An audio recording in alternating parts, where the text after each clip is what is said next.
Mind poison. Mind poison. Technically worldwide.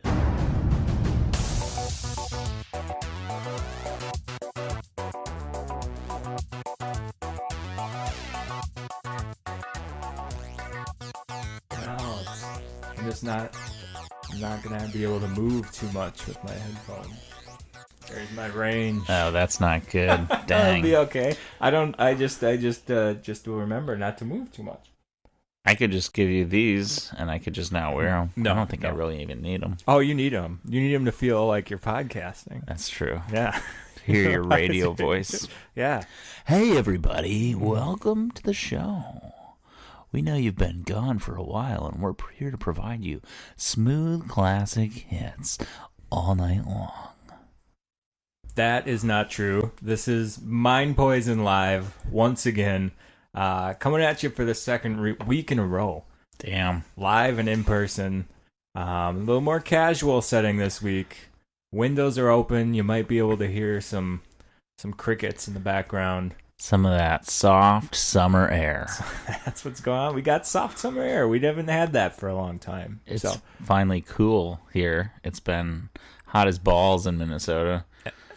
This is the first Windows open day Yeah. in several months, it feels like. So, And it's not the heat, because I guess it wasn't like crazy hot, but it's the humidity. yeah. I forgot about that oppressive Midwest humidity where you're just like, fuck, this Yeah.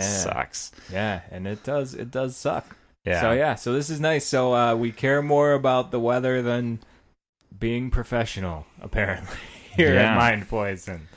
You gotta soak in this nice cool breeze. Gotta enjoy it while we can. Yeah. But yeah, we're coming at you live once again. Woo. We've got sort of a weird situation here, and that we are going to use some stuff that we recorded last week. So it'll be sort of a cobbled together episode. But I hope the friends of Mind Poison won't mind too much. We've got to celebrate some birthdays this week, so we're gonna be a little short-handed for a minute. Mm-hmm. Yeah, it happens. It's people forget that we have lives. Yeah, We have lives we have to live. that's true. And this has been, we've been going at it strong now. This will be the 24th episode, almost half a year. Yeah. My goodness. Congrats to us. Yeah. High five. Yeah. I remember congratulating each other over the second episode. So, Right. we're moving right along. So my pops is turning 80. Oh, happy birthday, Yeah. Mr. Mark. Yeah. And Selic's doing a special Blue Bloods in his honor. It's going to be extra sexy on the stash oil. I don't know if you can, if you could arrange some Selic mustaches in time for the show or for the party. Yeah. Everybody comes in with it. Does he even have the big mustache anymore? I guess I don't really know. Selic's still sporting the mustache. He's still got the mustache. Okay. Is that like you just wouldn't change that? He couldn't shave it off, really, could he? You don't just stop maintaining a Ferrari. That's a good point. Yeah. That's a good point. Yeah. Okay. When Well, you're yeah, I blessed. think if everybody could, maybe just can go to Party City and just buy 20 bushy, beautiful mustaches, and Yeah. everyone can wear them at the party. Yeah. Or you can shave. I could Shave the rest of your beard until Just dye your your stash. Yeah, dye your stash brown in honor of Mr. Blue Bloods himself. I don't think my beard is dark enough to do just the stash. No. Maybe it is. I mean, that's why you gotta dye it, though. Yeah. You gotta do like Hollywood Hogan and just paint that shit black. Oh, yeah. That's what everyone wants And then to dye see. the hair black. Yeah, well, that's up to you. Yeah. I don't think that's necessary to pull off the Selic stash that you're going for. Yeah. But yeah, we'll see. So I was watching the nightly news with Pops. Mm-hmm. Just as of a delight as that is, I was so struck, and we were talking about it earlier, that literally like every commercial was for pharmaceutical companies, medicines, people moving around. I was like, holy shit, I have not missed TV at all. Yeah, you've been TV-less for A long time now. At least at least half a year. half a year, no TV. Yeah. took me out of the big city, so I'm not only no TV, not that we can't get He TV. desperately wants TV, folks. Yes.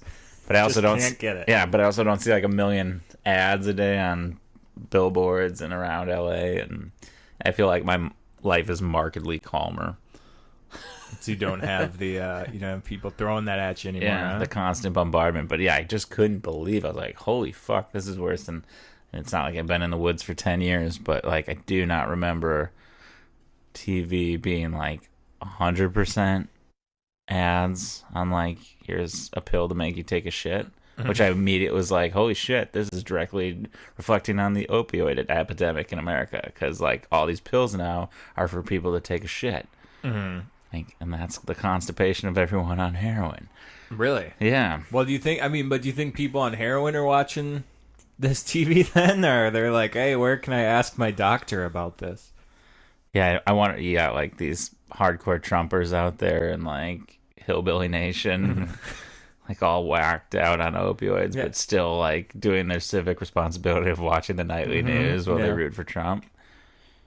The hypocrisy is never ending, so I'm sure there's a little bit of that. There's a little bit of that. No, Yeah. I think there's Fox News. I think would Oh yeah, they've got more commercials like "Sell us your gold" or something, something like that. You know, how are they going to pay for your funeral? You know, get funeral insurance. I think is a thing they have with Alex Trebek. I saw Alex Trebek. Speaking of great mustaches, yeah, he was pimping funeral insurance.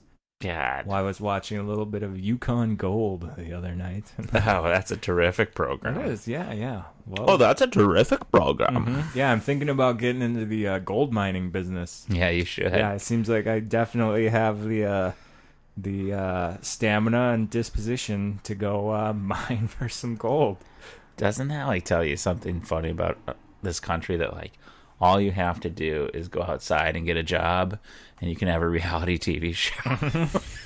Like there is a fucking reality show for every blue collar outdoor job that you can even fucking imagine. There's trucker shows, there's fishing shows, there's hunting shows, survival shows, Yukon Golds. There's been shows on like trudging gold out of sand waters in the Alaskan Straits. Yeah. Like, you want to get a show, just go outside. Go outside and get a job. Yeah, go outside and get a job. Mind Poison presents Trash Haulers. Trash haulers. Surprised there's not. There very well could be. And Pothole pavers. Pothole paver. This week on Pothole Paver, Jeff's son's being a little dickhead. Yeah, He doesn't want to fill this pothole. You're gonna fill that pothole. Man, we got a lot of good ideas. Extreme Roofing. Write the checks to mindpoisonpodcast@gmail.com. Incorporated. Maybe we need to think about getting incorporated. Yeah. Wouldn't mind that. That's coming. Yeah. Yeah, now that we have so many main sponsors. Oh, yeah. Brought to you by Extreme Roofing. Extreme Roofing. Wouldn't that be great? Yeah. Got a 45-degree angled roof? Give us a call. See if you can get on Extreme Roofing. Yeah. We won't redo your house, but we'll redo your roof, and it'll be extreme. And we'll fuck your wife. Oh, that's a different show. That's Extreme Roofing Phoenix. That's Extreme Roofing with 3 X's. That's the Extreme. That's the parody. Yeah. That comes out afterwards. Well, speaking of Mind Poison Incorporated, Yeah. I did want to talk a little bit about last week's episode and the unfortunate visit of a new character I seem to have invented. Oh, yeah? The guy. Because I was editing and holy shit. Man, and these live episodes make it a little more tricky to cut that stuff out. Like when we're doing a show regularly, you know, I can just be like mute, cut it out, whatever. But when our mics are kind of picking up each other's stuff, you know, you can really hear me go, yeah.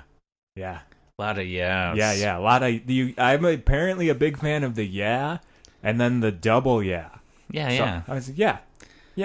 It's a sign you're listening. It's an active listening sign. It's either that or I just want people to think I'm listening.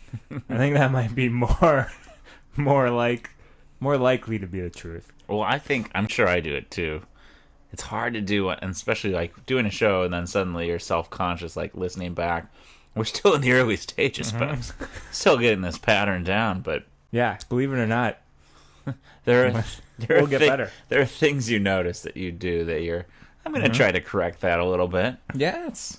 See, like just then, I said yes instead of yeah. That's a step in the right direction. But you also I don't want to find that you're censoring yourself. No. Or, you got to just let go. Just got to go. Who cares? Because why do people listen to these things anyway? It's to kill time. To kill time? That's pretty much That's a pretty good answer. To kill time. That's why I'm listening. Yeah, but it's also just like long-form conversations, so I don't think people overthink. You have to worry about the double yes. Yeah, double yeah. That's my new character. So double yeah. I hope he's not. That double yeah is a fuck. Yes. See, you got British Bob. No, yeah. I know British Bob is quite hated. He's separate. He's separate.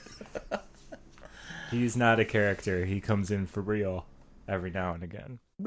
Should we pick out a movie in Jesse's category? Yeah, sure. You're looking Catalog. at I think we did this maybe at your house. We looked at your DVDs and yeah, we can see mine here. Mine are off to the right. It should be mostly obvious, but we've got. I see MacGruber. Yeah, MacGruber's on there. I haven't watched it in a while, but that's pretty good. The Raid 2. Mm-hmm. Yeah. That was purchased for, I believe, $3 at Family Video. Nice. Yeah, gotta love it. I'm seeing multiple of the Room copies. Yep. Yeah, my uncle who officiated our wedding had my wife actually referenced The Room in our vows.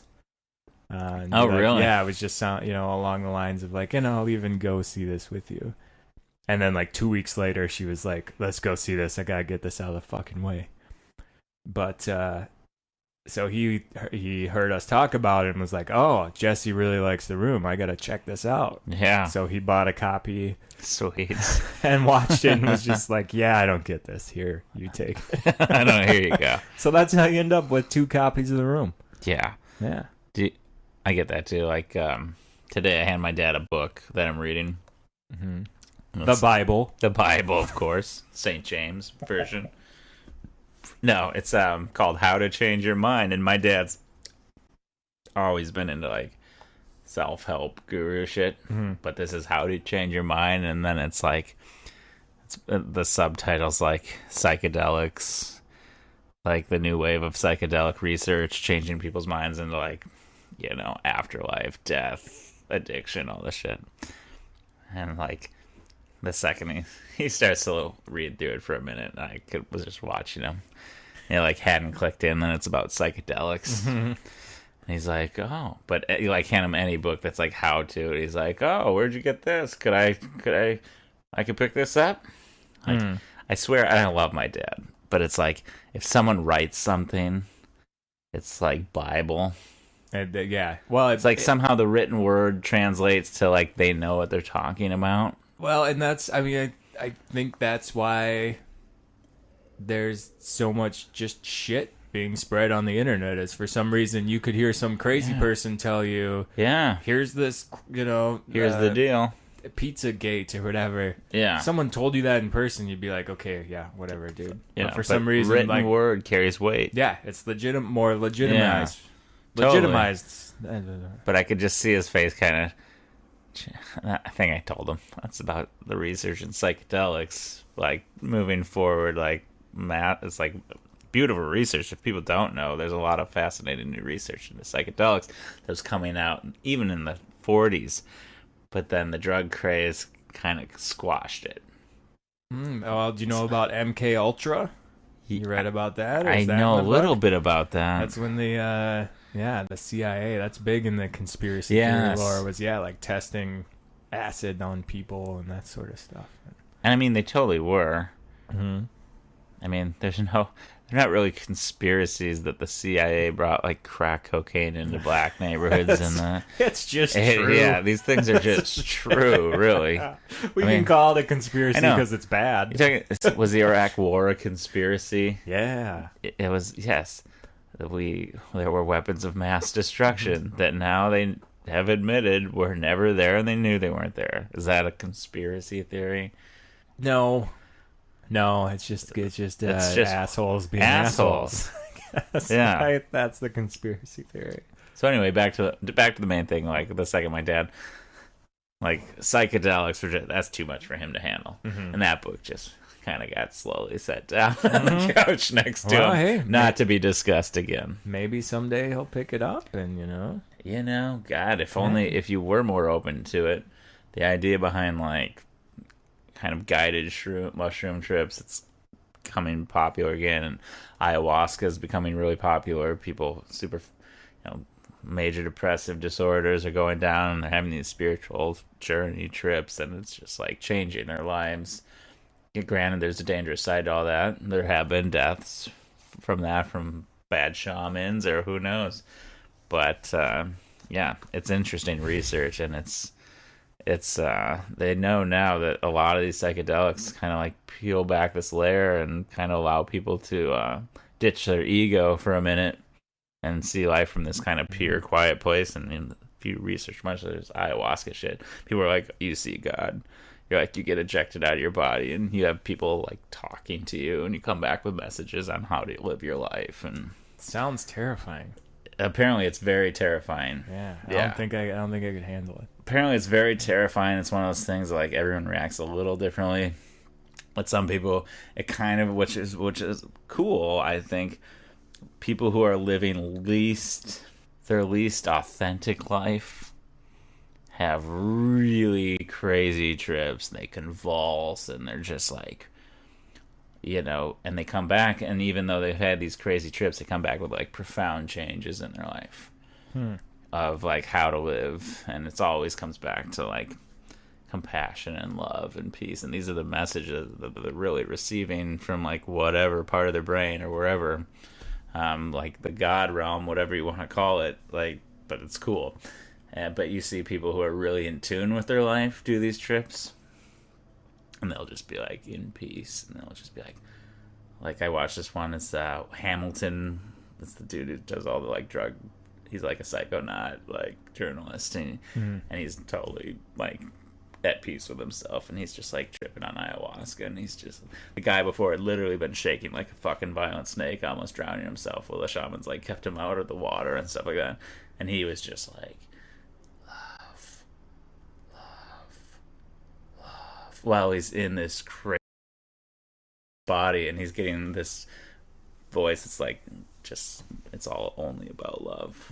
It's all only like so apparently people who are like really out of whack with their self like have crazy horrible kind of, you go to the devil, you go like you have these trips, but you come out and it's like kind realize of have some things. You realize I'm not living the life I'm meant to be. Which I think if you sent 90% of America and probably the world to do it, people would have bad trips. Would have bad times. People, yeah, because all this shit's way out of whack. Yeah. Yeah. Well, that did make me realize I want to see a Billy Bob Thornton movie, Bad Shaman. That is not.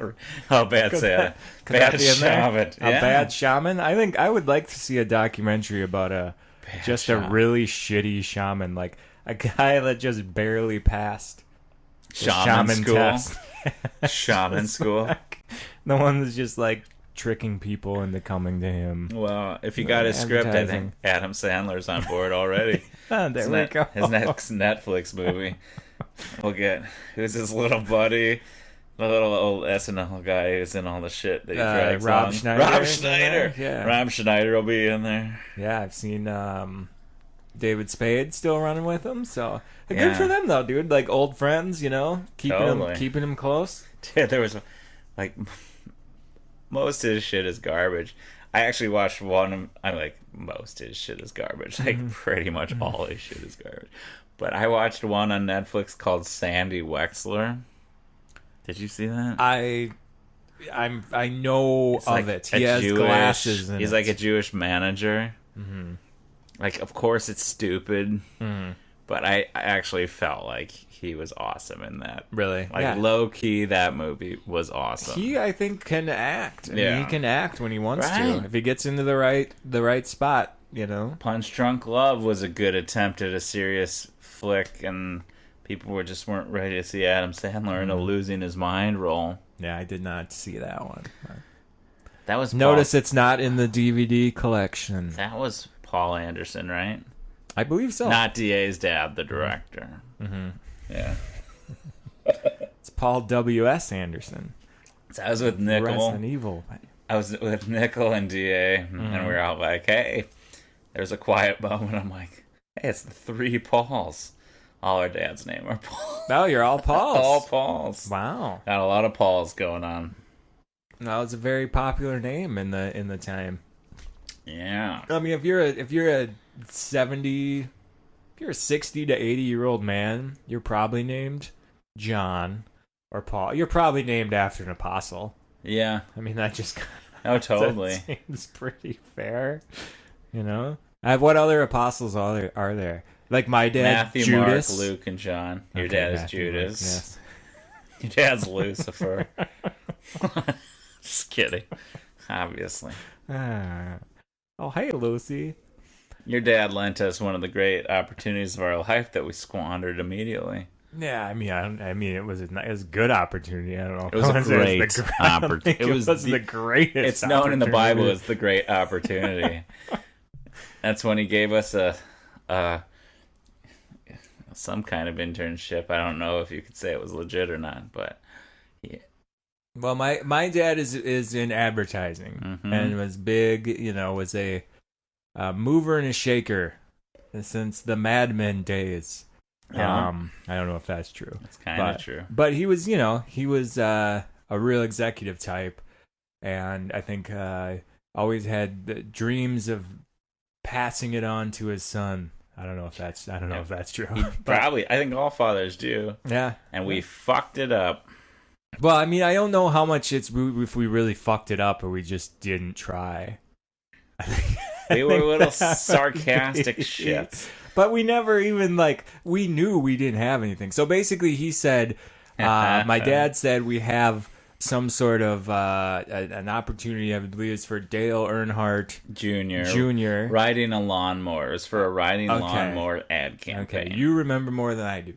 But here's the caveat. So it was like, you guys, if you want to try and write something for this, just kind of pitch us some ideas. Yeah. Keeping in mind, that Dale Earnhardt Jr. don't speak real well. Is not the most loquacious, well-spoken individual.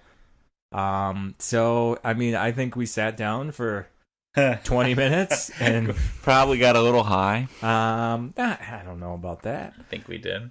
Really? Oh yeah. When was this? We were in the St. Paul apartment. Really? Yeah, that was shit. I Man. think so we were old. I kind of have this remembered as being pre-driving even. Oh no, kids. we were in college. We were adults. We were adults. Okay, yeah. Yeah. So I mean, at least we dicked around.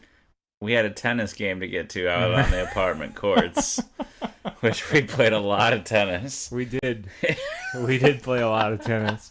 And I remember that we sat down, and I'm not sure if we smoked when we sat down, but it wouldn't surprise me because the way we just, we couldn't do it. We couldn't do it. And I think that speaks volumes about us as humans in both a good but not a working with America kind of way. Well, You're just like, I'm Dale Earnhardt. I'm a fucking idiot. Here's my lawnmower. Chase me, fuckers. It's shit like that. To be fair, that is a real bad ad campaign. Yeah. But yeah, that's that's true. That was about what we gave the world. I don't think we ever got back to your dad with anything. So, but I mean, to our credit and to his, he did not push it, and we were not like, hey, here's our dumb, disrespectful idea. We knew that we couldn't come up. We knew. We were like, I don't know. That's the thing that's like, I don't know. It's always fucked with us with success-wise, especially in the current climate of everything. It's that we're not willing to play ball. Oh, I'm willing to play ball. Give me $10, anybody? I will play ball. Will you play No, ball? I'll play now? ball. Anybody? I mean, I won't do it well. Yeah, you see, exactly. He'll give you something. Okay. He'll call your client an asshole and make fun of him in his own commercial. Well, I just, since we are pressed for time here, and we really should get moving to the Should we? the pre-recorded bits. Oh. There are no time restraints here. There are no time restraints, but I think we should next week try and think of a new pitch. And see how we do. For Dale Earnhardt Jr. So think about it. We'll give ourselves a little time. We'll be real professional about it. And I'll try to remember that we even talked about it this week. And if you, the listener, has an idea for a Dale Earnhardt Jr. pitch, remember your specifications are he's on a lawnmower and he's half brain dead. That's, These are the parameters we were given to come up with. Yeah, and I wonder what he's wearing on his jumpsuit now. Is he still involved? Is he still in the game? I think he officially retired. Oh, man. Must be nice. Yeah, must be nice. Yeah. Must be nice. Yeah.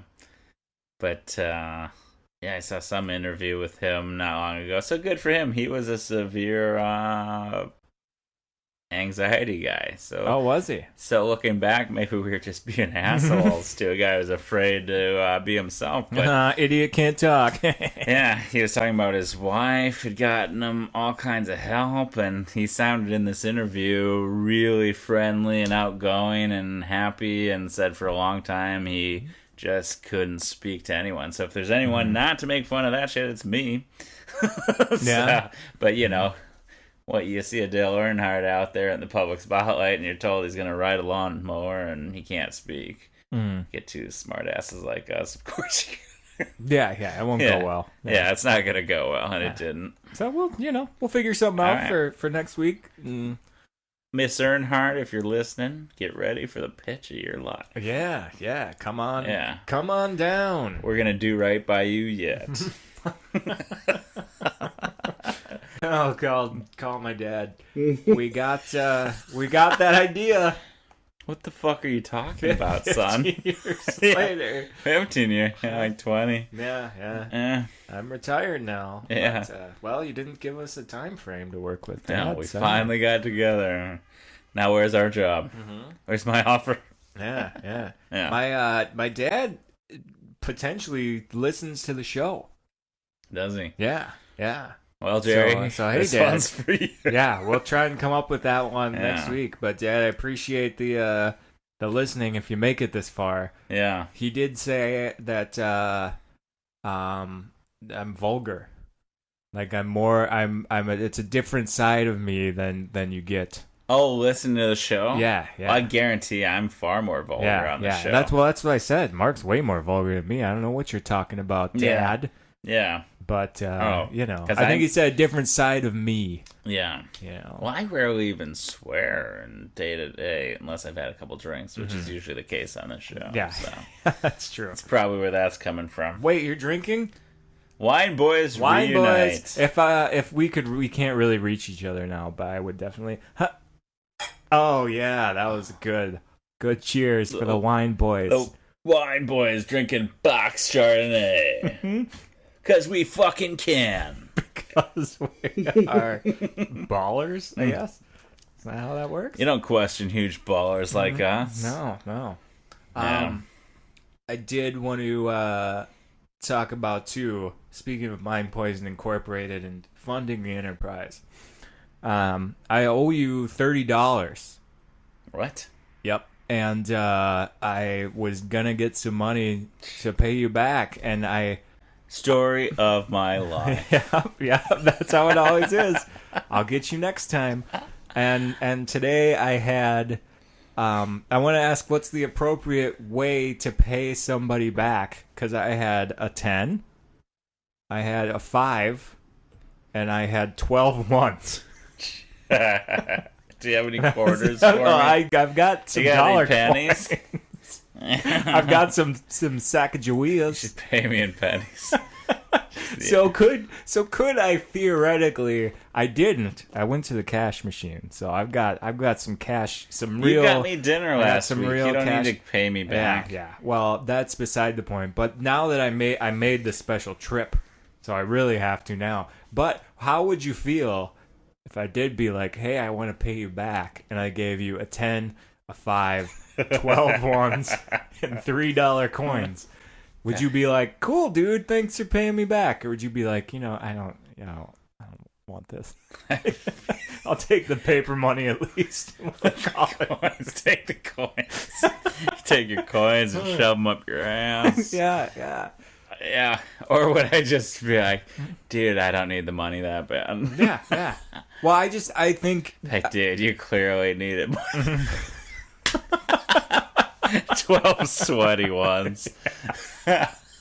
Look at you. I was hanging out on the corner all day collecting these ones to pay back. I was honestly, because I really just didn't want to go to the cash machine. So I was like checking pockets of stuff hanging in the closet. Like I was at this wedding. Were you pulling ones out of closet? No, I wish I would have. All I needed was 3 more and I would have felt all right about it. But usually I go to a wedding, you're buying drinks. You're putting them in your pocket, that change in your pocket. Yeah. So I had these wedding pants. I'm like, there's at least a 5 in there. There wasn't. There wasn't. Yeah. You bought those drinks? I did. I bought them. Was it open bar or no? No, it wasn't open bar. But yeah. But it was good. They had good beer. Good beer is better than like an open bar. Yeah. And it was, If you're listening to us right now, that's cool. If you're not, you need an open bar. Yeah. I mean, it's all about circumstance. It is about circumstance. What's the circumstance? That shit's not cheap. I remember we probably had to spend about a G or 2 on the bar. Oh, really? Yeah, and that was just wine and keg beer, I think. Yeah. They really get you. Yeah, it's not cheap. Weddings aren't cheap. Weddings aren't cheap. Yeah. Well, but we'll do your wedding for cheap. If you want some entertainment, we'll do a little show and I'll play some music too. I've got you've heard me talk about them as well as Jesse. I didn't mean play music. I meant like I'll spin tunes. I'll play Michael Jackson. It'll be a lot of Michael Jackson. So Charlie and DA were rolling up behind Nickel and I in the car, and Charlie, for some reason, had our Fringe recordings. Oh, boy. And they were rocking out to the Fringe the whole way up. Wow. And they were actually like, Dave was like, I like a few of these songs. Mm-hmm. Yeah. I ruined the Fringe, by the way, ladies and gentlemen. I don't think you ruined the Fringe. I ruined the Fringe. I moved to L.A. I thought I had to be a big shot L.A. writer guy, and we had a great local band on the rise. Not really, but we could have been. Yeah, I mean, on the rise. We had potential. Yeah, we could have potential. Charlie was a great songwriter. That's true. Yeah, it could have been, but it's also like I don't know, like I don't know if the dynamic was necessarily there, and like how much we really had the urge to get out of the house, get out of the garage. I don't think we ever the basement. Yeah, we never got out of the basement, but it was fun as shit. But we were still in the process of developing songs. Mm-hmm. So you're taking the blame for that, huh? Yeah, I take some of the blame for that. Okay, cool. Yeah. I'll give you some of that blame. Yeah, I moved away. I left the group. Mm-hmm. Well, the group did continue playing for a while. I know, but obviously it collapsed soon after I left. Yeah. I'm definitely the glue that binds. Yeah. I mean, it was. We were not. There was no way to market ourselves. Yeah, without me, without the vocal man. stylings. Yeah. I was a screamer. The whole sort of like scat spoken word when you would speak in tongues. Yeah, that was always really a highlight of all. A lot songs. of direct communing, Mm-hmm. Yeah. We would have been good being the only band that would sing songs in Klingon. I think would have helped. Oh, we were a hell of a band. Yeah, we were good. Yeah. We were good. I told Charlie this weekend, I was like, we were really good. I was like, one of the problems was you. I said you were too good. And you got bored with songs real fast. And That's it. Reluctantly may have agreed with that because I said like we weren't really able to perfect songs because you were already kind of bored with a song by week 2 of doing it. Having been in several bands, I think that's not uncommon for like really talented people. Yeah. It's like, it's just they get bored easily. Yeah. Because it's like a lot of it is simple. And especially for me, who's not that good at anything. That sounds bad. But like I was playing drums in that band, and it's like I need time that wasn't to like your natural work position on this. either. No, and it's not. But but the more I've kind of I've played with people and sort of come to realize that it doesn't really matter how good you are. And then maybe that's just like my excuse for not being that good at anything. But like you look at a lot of bands. It's like where there's someone who just is not that good, like the White Stripes. Like you could say Meg. Yeah, is not a technically good drummer. Yeah, but you see Jack White play with any other drummers, and it's not the same. Yeah, not as good. So there's just a certain thing about what kind of energy is a person gonna bring to a group. What kind of style? What things are you collectively looking to get out of a quote unquote sound? Like that's I think what matters. Not even necessarily like how good you are. You know what I mean? Yeah. So that's cool. Yeah. So the long and the short of it is we would have been great except Mark left. I left. How was you were driving up? I assume this was the weekend. Mm-hmm. The long boys weekend you were talking about. Yeah. Hit any holes in one? Fuck no. Yeah? Did you play golf? We did play golf. Yeah? How'd you do? You were bragging last week about how kind of awesome you are, so I kind of want to follow up if that's still the case. I shot a 106. Okay. Yeah. On 9 holes? Not too bad? 18. Oh, god damn it. Yeah. Okay. No, that's pretty good. No, it's not good, but for a guy who plays once a year, it's basically like double or triple bogey in every hole. I think I had 1 par. Okay. JR, that boy can golf. Yeah. He was 2 over on the first 9. Wow. And Deuce is good too. Deuce is solid. Deuce shot like a 90. Pretty good. I mean, as far as my standards, Deuce looks good. Yeah, Deuce has come a long way because I remember back in the day, Deuce was all right, but yeah, he's knocking drives now and hitting good shots. He's honing his skills. Yeah, but he's good. He was only a few behind JR. JR's really good. Who really fucking sucks? I'm just kidding. DA does, but he was injured this time. You can leave this in. He knows it. I was injured. That's my excuse. DA was a kart driver. Too.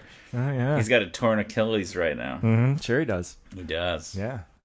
Poor guy. Yeah, that's no fun. Really? Yeah. Yeah. I mean, he's wearing the big leg air cast all the way up. Yeah. Really? Oh, yeah. Shit. How'd it happen? I mean, can we get into that? Or is that... Alumni rugby game. Mm. Yeah, where everyone's tearing Achilles. Yeah, that seems like alumni rugby game, the Achilles killer. Yeah. So, yeah, just a freak accident. Yeah. But I don't know if that's a freak accident when you're playing rugby. Yeah. That's like asking for probably going to happen at some point. Yeah. I know. And I'm like, are you going to play again? He's like, I don't know. I'm like, fucking don't. I've still got that other Achilles. What are you talking about? You're going to play again? No. Oh. Yeah. But he's a pretty bad golfer. Mm. Love you, buddy. Mm-hmm. Hey, that's okay. I guarantee he's better than me. You know? Yeah. I'll challenge those guys in putt-putt, though, anytime. Anytime there's any mini golf, bring it on. Yeah. Yeah, I'm ready. You need your free throws. Jesse can also shoot a basketball. Maybe you didn't know that. Mm-hmm. This guy was a sniper on the perimeter. That's what they say. The fat sniper. That's what they called me on the court. Totally random, too, because you didn't really play, did you? No. I mean, I played a little bit like back when you were a kid and you played everything. 6th grade. Because we're like, we'll try and figure out. Because you got to be good at something, kid. Yeah. Let's figure out where this kid could potentially go pro. Apparently, it's totally. checkers.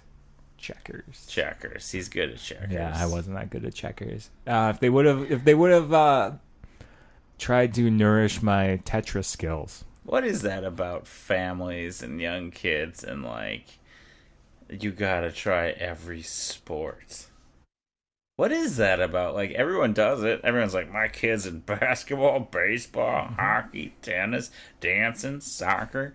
Like, what is it? Why are like parents obsessed with like seeing if my kid can play this sport? Because they're your meal ticket, man. Is it like a lottery dream? Isn't there more effective things you could have your kid doing? Like, not that they can't do both. I know friends that have their kids doing both, but learning language, learning computer programming, learning intellectual skills. Like, look at me. I am married. I'm not ultra athletic. My wife is not ultra athletic. There's no way in fucking hell my kid's gonna play professional sports. So other than like some socialization aspect of that, I should have my kid in different pursuits. Make him the Tiger Woods a computer program. Because they were computer programming at the age of 3. Like, it just makes more sense that, hey, I'm not of the stock that's dominating in professional sports, a long shot even if I am. Right. How about I give my kids applicable skills? Yeah. I mean, I think there is more of that now. Like, DA is little boys learning like 2-3 languages, you know? Like, you would think that would just be common sense. I think a lot of parents are still, that's good, playing the 4 sports. Sports, like that's going to go fucking anywhere for them. Yeah, I mean, I think it's just give them something to do. I mean, that's been my thing, and I don't have kids. I'm not going to have kids. But you just notice that just kids are so busy. Yeah. Like, there's just so much stuff going on all the time with kids that, I mean, it's almost like that. I don't think it's necessarily, okay, we want them to be in this sport or that sport or whatever, but it's just like, keep them going. But isn't that like kind of ridiculous too? Oh, like it's just totally to have ridiculous. your fucking kid in like 50 programs. But just, I think it's also, I think they can't even be kids anymore to a certain extent.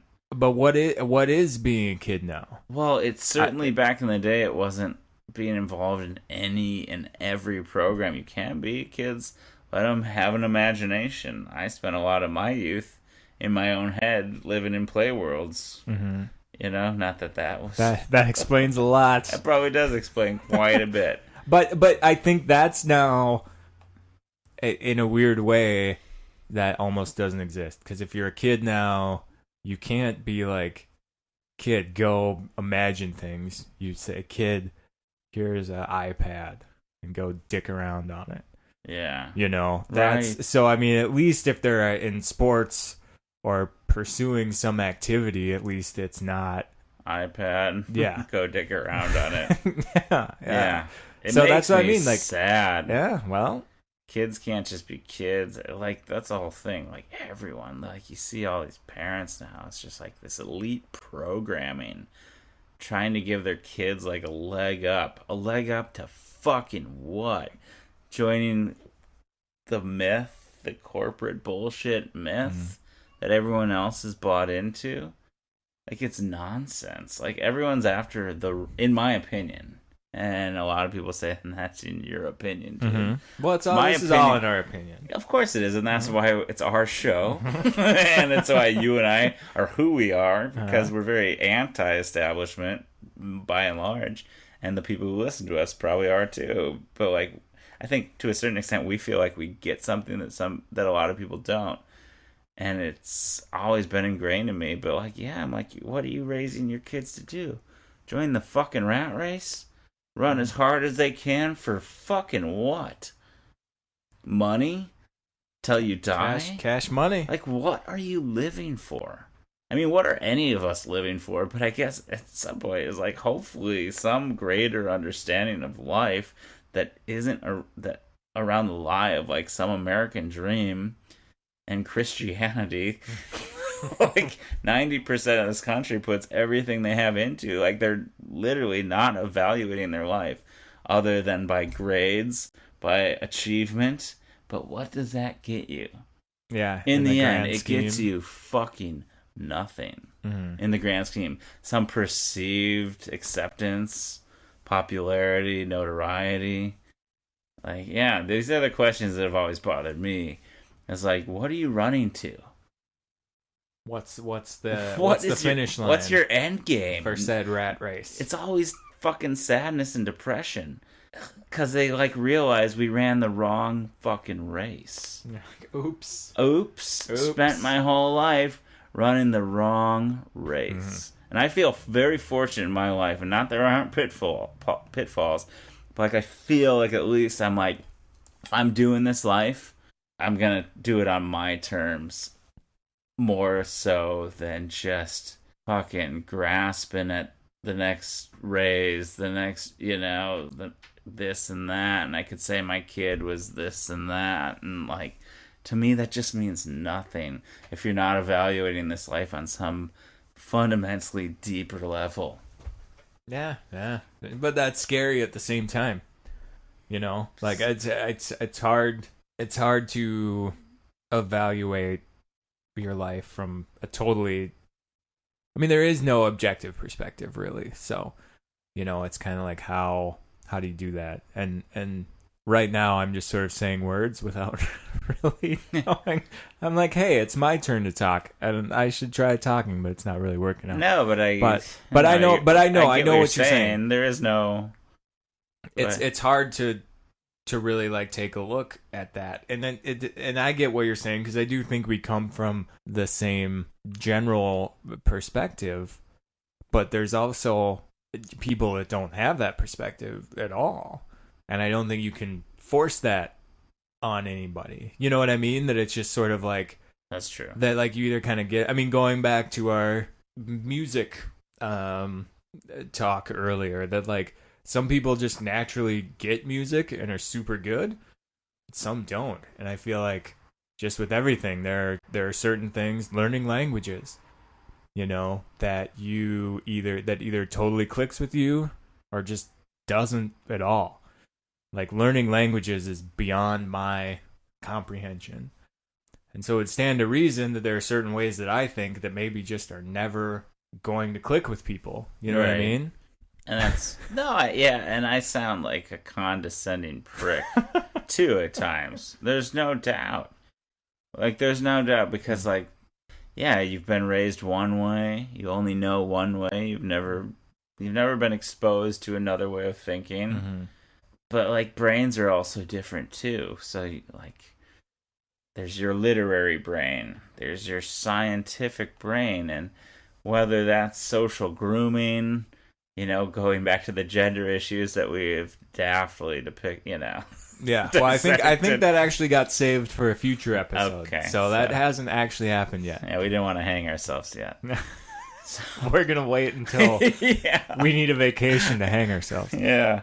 But like, you see like a scientific brain, and you meet these people in life, and they're just boom, doom, these type A's. And then there's the type A's that are like, well, how do we get type B's? How do we get here? Or like, what are these questions? What's this author trying to say? And and I guess that might just be the beauty of the life, is that it takes all kinds. Takes all kinds, and everyone's doing, if they're firing the best they can with what they have, then I guess that's what matters, unless their intentions are bullshit. Which you've got some, some of that going on. Which I think is, unfortunately, a lot of the world now. Well, I think I noticed two things during my soliloquy. Yeah. I'm out of wine, so probably need to rectify that. And also, it's never good when you're talking and you can hear crickets in the background, which I literally could. So I think before we continue, we might need to shut the windows here. Nah, let's leave them open. Come on. Yeah, you think we might need more wine, crickets? But let's leave the crickets off. Okay, well, before we get to more wine, we've gone for way longer than I thought. But let's throw it to our pre-recorded stuff, which honestly at this point might or might not even happen. We'll see how it all comes together. Oh, it better happen. We'll see how it all comes together on the editing room floor. But this is stuff we recorded last week and apparently deemed publishable at some level. You're going to want to stay tuned for this. Yep. So have fun with all that, and we'll be back at some point to wrap it all up. Yeah. Yeah, we'll see you later. See you guys.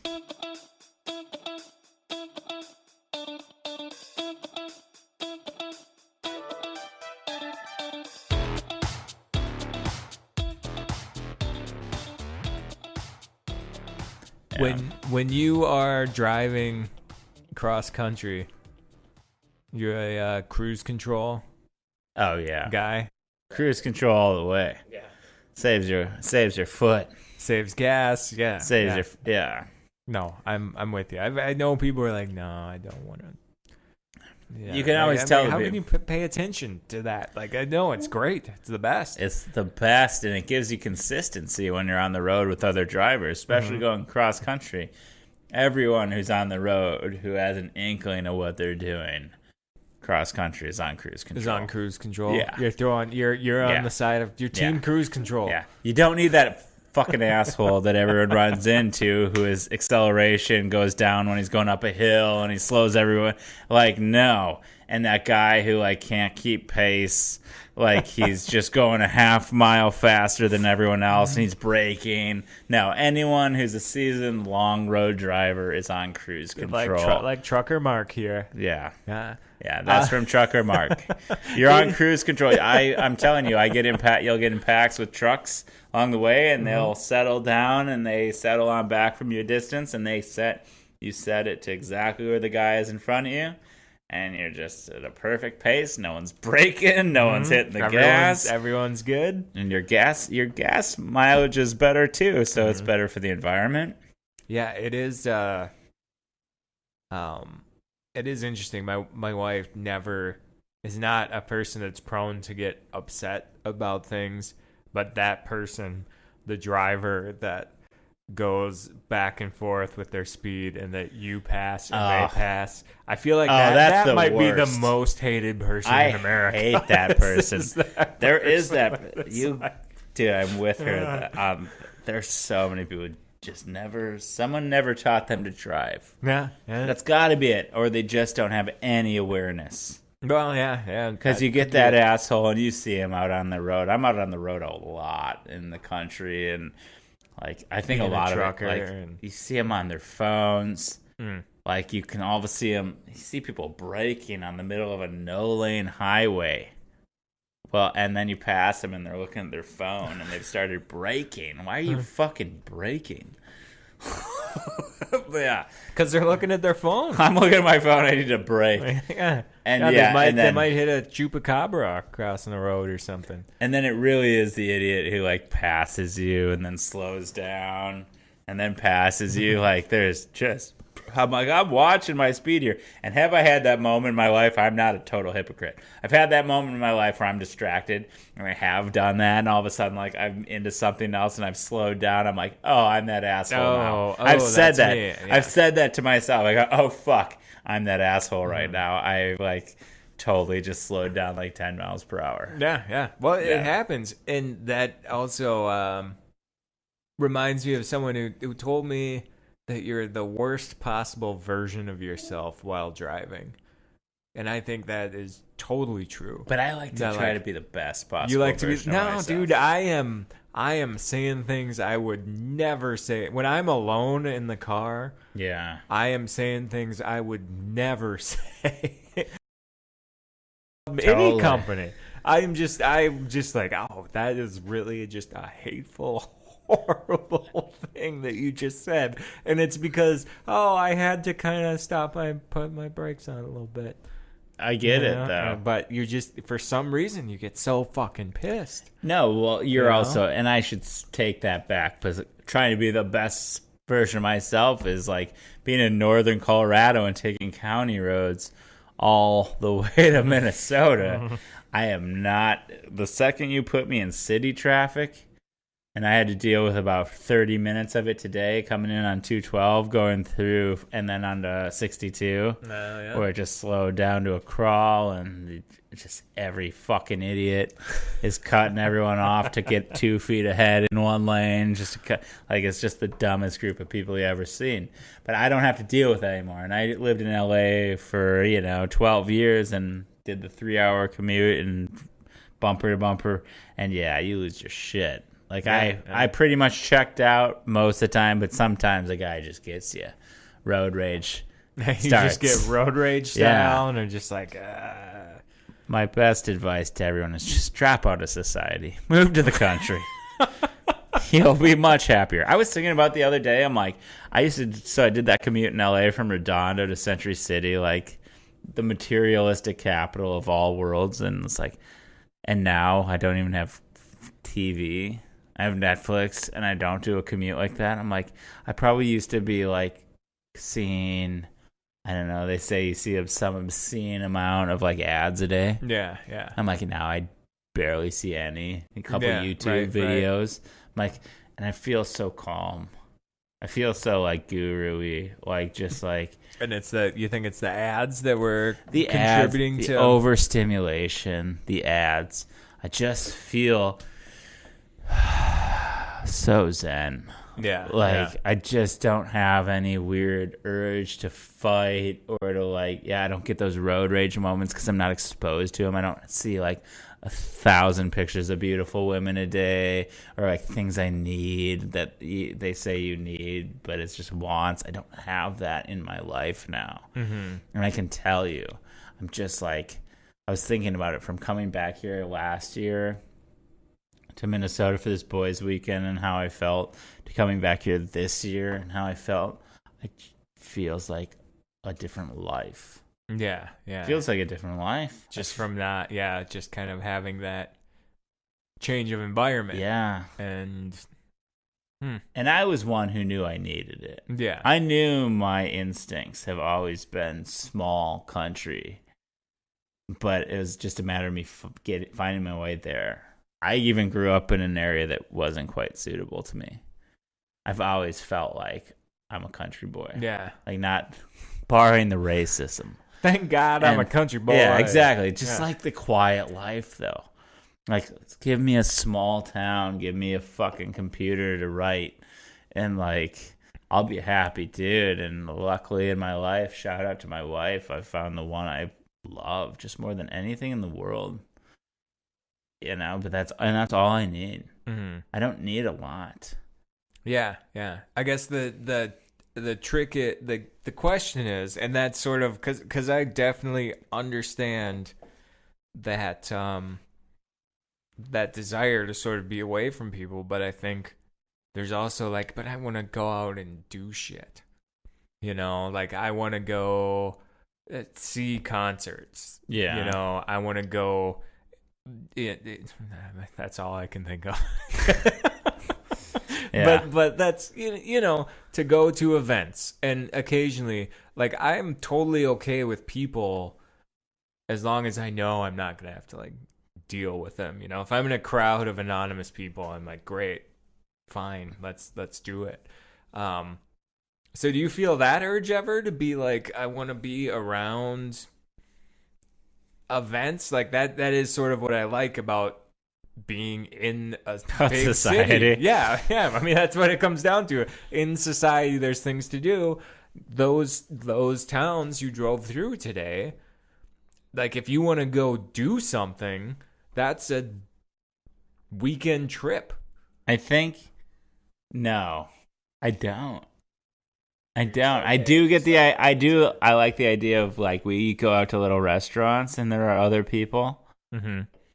But like events and whatnot, like I went to the county fair, the Larimer County Fair, and it's... Oh, well, you didn't have fun at the Larimer County Fair? No, I did. Okay, I had a lot of fun. County fair. And it was like food and rides, and it was like a folks and country get together, mm-hmm. and that was plenty for me. Mm-hmm. But you're also talking to the guy who was literally... I think I talked about it on the show. I don't know if we made it in, but like I was like the end of the wild kid. Yeah. Yeah. So like that's plenty for me. Yeah. Yeah. Like I like my music, I like my movies, but I also sometimes think about it. I'm like, I'm at a fortunate time for a guy like me in society because I can get all that without going Easy. to it. Yeah. Yeah. Like I have so much access to the stuff I like and the entertainment I do crave, but I don't need to go anywhere to get it. Yeah. Yeah. I do find that the life I'm living now is fortunate and like that it's the only time so far in history that we know of that it would work to do what I'm doing. Like to have this podcast even is a marriage of technology. Right. That didn't exist before. And the stuff I like I'm a homebody. I'm a guy who doesn't need to be around, and I know you're kind of a homebody too. You just like to see the concerts and shit, which I get. But and that's like me, except I don't have that. Mm-hmm. I don't have to go be around anybody. Yeah. Yeah. I know that I've done so I was writing a script back in the day, and I went up to the lake, to the cabin, and I didn't see anyone for a month. Yeah. I didn't see anyone for a month. And I know that it was about a week. It was kind of stir crazy. And after that, I just got into some weird groove where you've never been happier. That's why I know I could be an isolationist. I've done it. Yeah, yeah. I mean, and I know that that would only extend for me the longer it happened because it's just a Zen with quality with me. Like I'm a huge meditationer. I do massive amounts of meditation a week, and it's like 10 minutes of meditation, I'm still really distracted. 20 minutes, I'm starting to calm my mind. 30 minutes, I'm finally getting there where like your whole aura changes, everything changes, and then like in an hour you're in a trance-like state where it's just like, why do I want to come out of here? It's so beautiful here. It's so perfect. Life is perfect. And I don't know. I feel like this life for me is some self-imposed state of isolation. Yeah. Because you know me, dude. I'm kind of a social dude. Yeah, you are. Yeah, you've got way more friends than I do. But I love the isolation. Yeah. I love it. I dig it. I crave it. I need it. I don't know what it is, and I feel like it is self-imposed. Because, if you ask me how many lives we live, thousands. Thousands of lives. Thousands of lives. I think we keep coming back and growing upon lives and failing upon lives. And, yeah, I think that time is stopped. We might come back and live a life back in the 50s. We might come and live a life in the future, in 6,000 years in the future. Flying cars. For some reason, these are radical ideas, but among string theorists and stuff like that, it's not so radical. Well, I mean, if that's, to think time is contracting, time is expanding. Mm-hmm. Through meditation, these are some of the thoughts that I get. Yeah. Is that we are this is a life that we're living for a very distinct reason. Yeah. And, yeah. So. No, well, I guess that's some sort of like out there stuff. It's obviously. Out there. Yeah, there's no way to say it. It's out there. It's out there. And I have no reason to believe that. Nothing I was ever taught growing up led me to believe that. When I die, I either go to heaven or hell. That's kind of how I was raised. Yeah, yeah. So it's just, but it sort of comes down to, if does it help you today? Because that's sort of It does. And I don't really think about that ever. And that's sort of, I don't know if it's just more like I'm way more in the like to me, it's like if you were to be like, I die and come back, like maybe I'm just selfish, but I'm like, well, that doesn't matter to me right now. And that's a great way, though. That's how you should be, because you shouldn't be like, I don't want to have to worry about what I did or what I'm going to do. I just want to be worried about this and what I'm doing now. You know what I mean? And it's not to, talk shit about one way or the other, but it's just No. like that's like a different plane that I'm just like not even. But I think that's how considering. you should be. Yeah. You shouldn't have to be thinking about it. You should just be living in the moment. Mm-hmm. I don't know, dude. I swear to God that it comes back to my like almost dying near-death experience. Yeah, well, it very well could. It just always comes back to that in the sense that like I don't even know how to describe it. There was just the sense of the flash of it all, and that I don't know where I'm going with that. No, and if you I can't explain it. And if this is like too weird to get into here, we certainly don't have to. But if do you feel that we've talked about before, like a car crash that you very easily could have died, and your quote unquote life flashed before your eyes. Do you think back to that specific moment often? Or is it more like it sort of more just informs what you do? Or is it just like how often are you engaging with that particular moment in your life? Both. What you just said, probably both. Yeah. More than you would think. Mm-hmm. But not. Well, I think it's the dumbest shit that happened to me when I was a kid. So, I mean, I could see it with something like major like that it would be, something that would come up a lot, Weirdness, dude. Like, it brings weirdness, and it does come back, and it does inform ideas of never be afraid. And I don't know how I got upon the idea that we live thousands of lives. I really have no idea how that came about.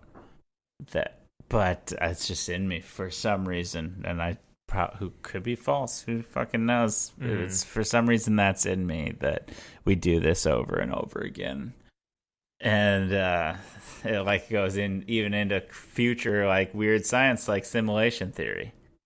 Like that this is all a simulation. Yeah. It plays directly into that I don't know. It could be.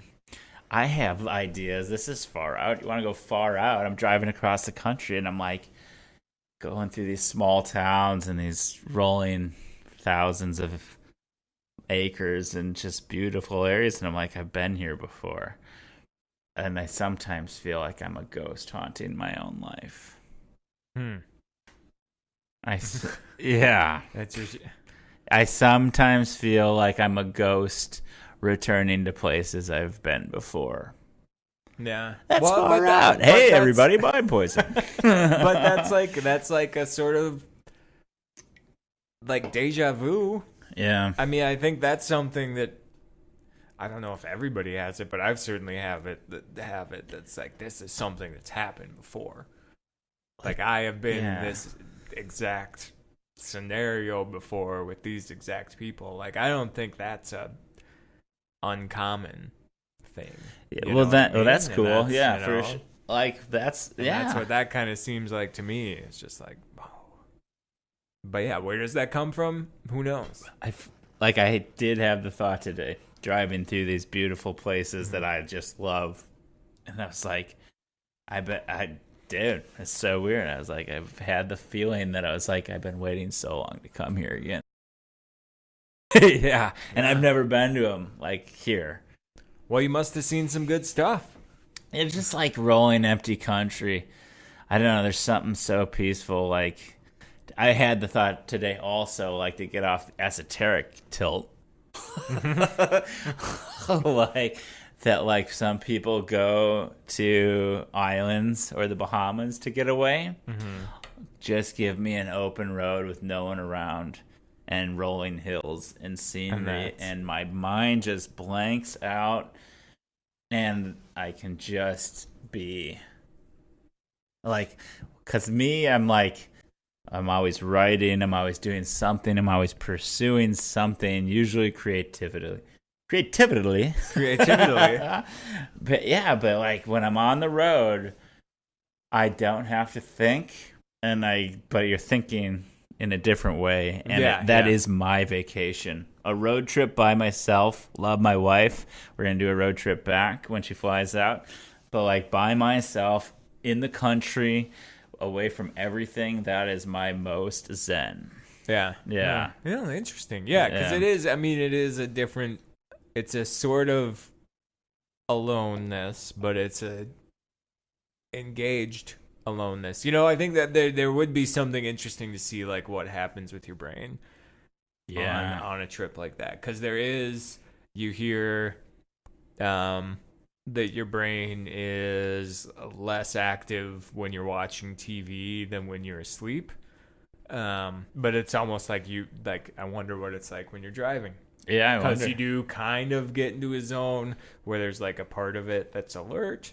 You got to be alert. That's still like you can sort of zone out and. That would be interesting to see those scans. Yeah. Well, please wear some electrodes on your head. We'll get some. We'll get the mind poison scientists on this. Yeah, hey, mind poison right away. Scientists. Yeah, we've got a whole staff. Yeah, behind the scenes.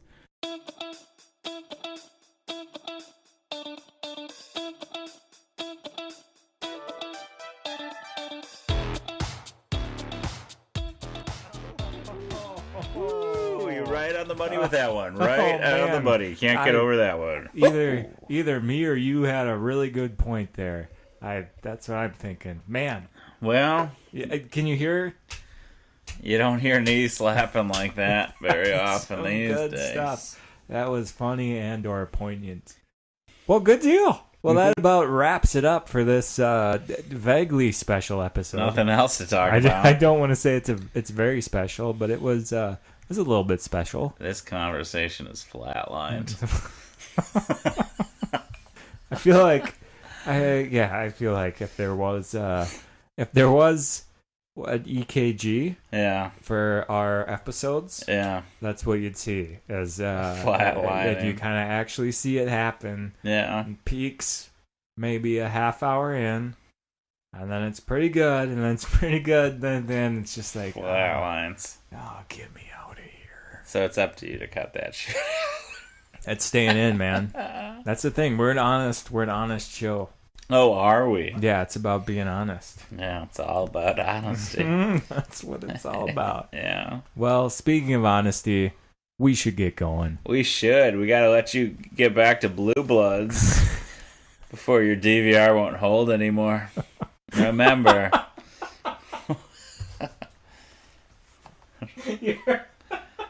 What? I don't know why that just fucking cracked. My DVR is too full. That's weighed down by Blue Bloods episodes and Survivor. I've got 5.5 seasons of Blue Bloods gumming up my DVR. If I'm not careful, I might tape over some of my Impractical Jokers. No. Impractical Jokers live at the Minnesota State Fair. Are they? Yep. Really? Mm-hmm. You sound legitimately excited about I love the Impractical Jokers. Do you? Oh, yeah. Big time. I don't know who they are. Oh, they're great. They're great? Their live show, not so much. It's like the Trailer Park Boys live. It's a big miss. What entails a bit from the Impractical Jokers? Oh, the Impractical Jokers. I mean, we're pretty much just punked. It's pretty much three lifelong best friends who sit and pull jokes on each other. Oh, on each other. On each other. So they film them first, in a waiting room where people think they're going to like a product review type thing, and they have to say wacky things while doing something else and keeping a straight face. And so wait, the Impractical Jokers are playing jokes on each other? Yes. So wouldn't you constantly just be like, someone's playing a joke on me? But they are kind of like baiting each other into having to say things to people in public and stuff like that. Okay. So it's not really a practical, like they're pranking the people. They're pranking the people, but they're also fucking with each other. Okay. But so like you've got an earplug in. They've got an earplug. Okay. So if you've ever turned ran through Tru TV. Nope. That piece of shit channel has 2 shows on the air. One is Impractical Jokers, and one is called The Carbonaro Effect, and he's a magician who also does, like, impractical joking shit on his unknowing suspects in a Dom DeLuise type way. Anything done in a Dom DeLuise type way. So it's a real piece of garbage channel. So Tru TV is basically just like dumb practical jokes. And I hope I'm getting that right. It might not be Tru TV, but it's one of those. Oh, Impractical Jokers is definitely on Tru TV. Okay, then it's those two. Yeah. It's Impractical Jokers, and it's The Carbonaro Effect. Who's a magician? Who's a magician who ends every fucking bit with saying, "It's the Carbonaro Effect." And they're like, "What?" He's like, "You never heard of the Carbonaro Effect? It's a hidden camera magic TV show, and you're on it right now." What? Yeah, that's every episode of the Carbonaro Effect. Oh boy. Well, a whole TV channel with 2 programs. Yeah. Just running on a loop. Yeah, it's fucking nuts. Welcome to America. Welcome to America. Go fuck yourself. That should be on the flag. Huh? Burning brain cells by the barrel. That's the new American tagline. Burning brain cells by the barrel. Oh, yeah, that's what we do. Yeah, that's what we do. Well, everybody. Yeah, thank you very much for listening to our live episode. We'll be back to a regular episode next week. Yeah. Probably. With half the fun. Oh, boy. All right, everybody. Well, thank you for listening. This has been the Carbonaro Effect. It's a hidden camera game show that you're on right now. I'm Jesse. And I'm Mark. And this has been the Carbonaro Effect. It's been mind poison. Mind poison.